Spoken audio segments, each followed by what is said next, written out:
Hello friends, welcome back to law in Telugu video series. ఈరోజు వీడియోలో మనం కల్పబుల్ హోమిసైడ్ అండ్ మర్డర్ గురించి తెలుసుకోబోతున్నాం. ప్రజెంట్ భారతీయ న్యాయ సంహిత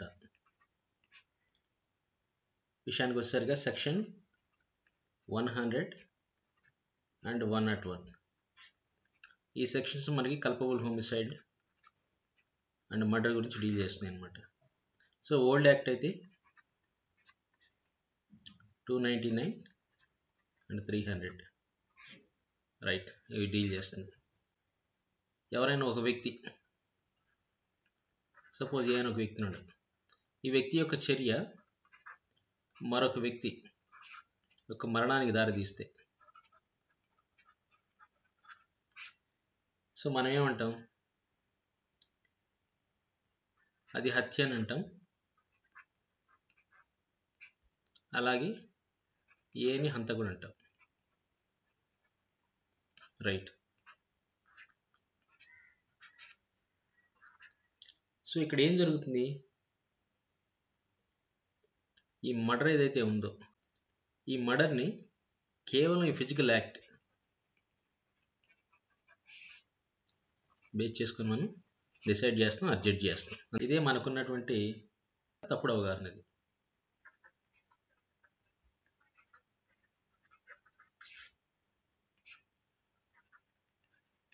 మిస్కన్సెప్షన్. రైట్. సో ఇది కామన్గా ఉండేటువంటి మిస్కన్సెప్షన్ అనమాట. నిజానికి మనం మర్డర్ ఏంటంటే it is not about death alone, కేవలం మరణం గురించే కాదు మర్డర్ అనేది. సో మనం ఫిజికల్ యాక్ట్ బేస్ చేసుకొని నిర్ణయిస్తుంటాం, అది కూడా కాదనమాట. But it is about mental state అనమాట.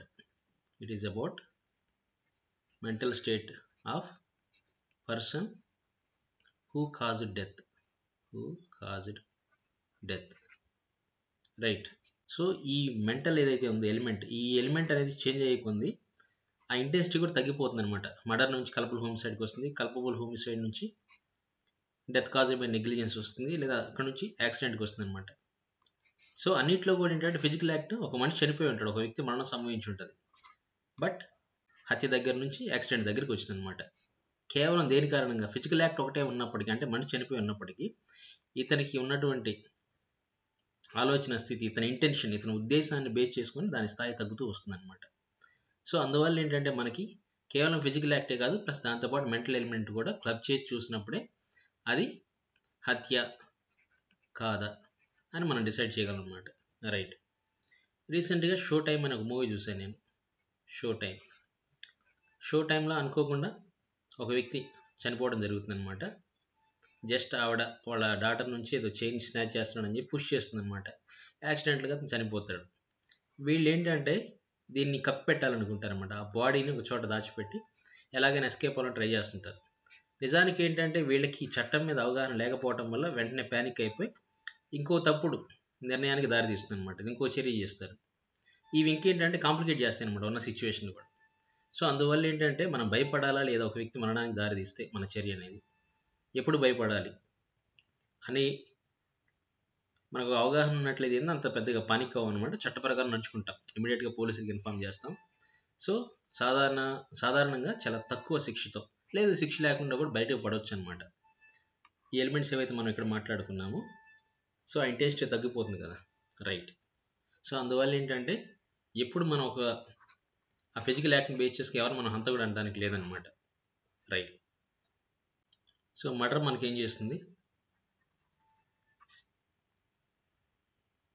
ఇట్ ఈస్ లైక్ మిర్రర్ అనమాట, రిఫ్లెక్టింగ్. ఈ ఎవరైతే హత్య చేశాడు అనుకున్నాం కదా, అతనికి ఏం తెలుసు, what he knew. It is reflection of what he knew.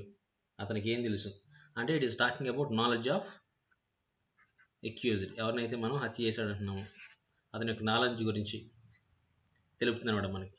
అలాగే వాట్ హీ మెంట్, అసలు అతని ఇంటెన్షన్ ఏంటి. So it refers to intention of accused. Next what he choose to ignore. Right. So ఇది అతని నెగ్లిజెన్స్ గురించి కానీ అతని రెక్లెస్నెస్ గురించి కానీ మాట్లాడుతుంది అనమాట. సో ఈ 3 ఎలిమెంట్స్ని మనం రిఫ్లెక్ట్ చేస్తున్నాం మర్డర్ ఎప్పుడు కూడా. It just not physical act అని చెప్పుకున్నాం కదా, సో ఇవి కూడా టచ్ చేస్తుంది. ఇప్పుడు మనకి వాట్ హీ న్యూ అంటే జనరల్ మనం క్వశ్చన్ అడగాలన్నమాట. ఆ చర్య అతను ఏదైతే యాక్ట్ చేస్తున్నాడు ఆ చర్య అనేది ప్రమాదకరమైందని అతనికి తెలుసా? ఇప్పుడు అతనికి తెలియదు అనుకోండి, అప్పుడు ఇంటెన్సిటీ తగ్గిపోతుంది కదా, దాని తీవ్రత తగ్గిపోతుంది అతను చేసిన పని యొక్క. సో అందువల్ల అతనికి సివియర్ పనిష్మెంట్ ఇవ్వలేం. అలా ఇంకెలాంటి క్వశ్చన్ అడగవచ్చు? సో ఒక వీక్గా ఉన్న వ్యక్తిని ఈ వ్యక్తి కొట్టాడు, అతను వీక్గా ఉన్నాడని తెలిసి కొట్టాడా తెలియకుండా కొట్టాడా? సో అతని బలహీనత గురించి అతనికి అవగాహన ఉందా లేదా?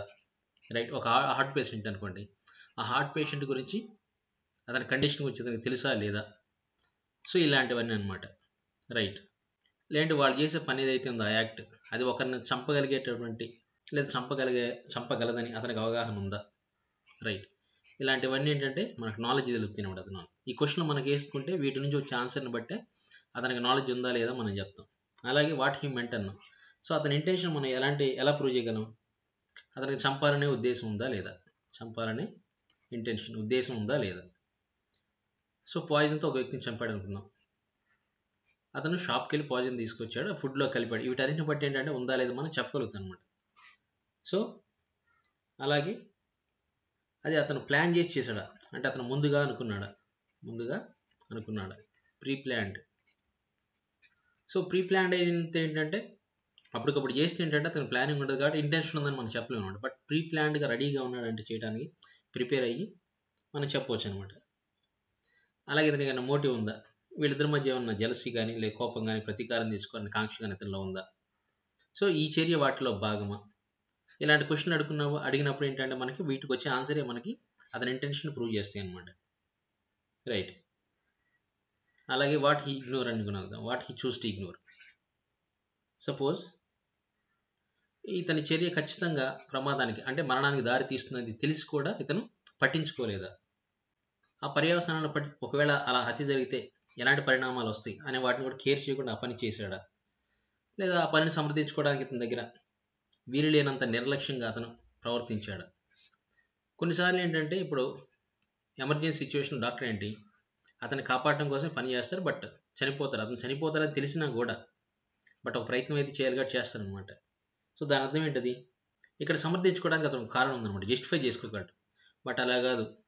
ఇప్పుడు అక్కడ రద్దీగా ఉందన్నమాట, నేను వెహికల్ తీసుకొని ఒక 120 స్పీడ్లో వెళ్ళిపోయాను అనమాట.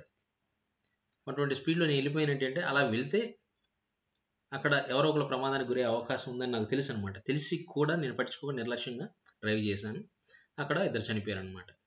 సో ఇలాంటివన్నీ ఇక్కడ ఇతను నిర్లక్ష్యంగా వ్యవహరించాడు అనమాట, పట్టించుకోలేదు. అంటే he ignore the risk of causing death.